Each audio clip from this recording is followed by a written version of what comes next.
Body building کا craze ہے، craze, بالکل کریز ہے، اور باڈی شیپ کے تعلق سے ایک عجیب و غریب ایک مینٹلٹی ڈیولپ ہوئی ہے، اسٹیبلش ہوئی ہے۔ یہ پازیٹیو ہے، نیگیٹو ہے، ہونا چاہیے نہیں ہونا چاہیے، ہونا چاہیے تو کس قدر ہونا چاہیے، نہیں ہونا چاہیے تو کیوں نہیں ہونا چاہیے؟ انما الاعمال بالنیات، عمل کا دار و مدار نیت پر ہے۔ ایک بینگ مسلم ہمیں جو بھی چیز کرنی ہے، سوچنی ہے، وہ ایک اللہ اور اس کے رسول کے احکام، دین متین کے احکام کو سامنے رکھ کر کرنا ہے۔ حدیث سے بڑی واضح ہے کہ اللہ پاک کو صحت مند مومن بیمار مومن سے زیادہ پسند ہے۔ جی بالکل۔ اپنے آپ کو صحت مند رکھنا کہ اللہ پاک کی عبادت کے لیے اور اپنے دنیا اور آخرت کے بہتر کاموں کے لیے، تو اس کے لیے ایکسرسائز کافی ہوتی ہے۔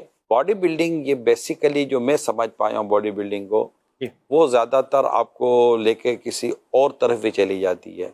ایکسرسائز کرنے سے جنرلی عمومی طور پر آپ کسی تکبر کا شکار ہو جائیں اس کا چانس کم ہے، اور باڈی بلڈنگ کی وجہ سے مغرور والی چال آپ کی ہو جائے اس کا چانس زیادہ ہے۔ جب آپ آرم بنائیں گے تو پھر آرم بھی دکھائیں گے، اور بدقسمتی کے ساتھ جب آپ تھائز بنائیں گے پھر تھائز بھی دکھائیں گے، تو پھر یہ جو کچھ شولڈر بنائیں گے تو شولڈر بھی دکھائیں گے، جب چیسٹ بنائیں گے تو پھر چیسٹ بھی دکھائیں گے، پھر یہ ساری چیزیں آدمی کو پریشان کر سکتی ہیں۔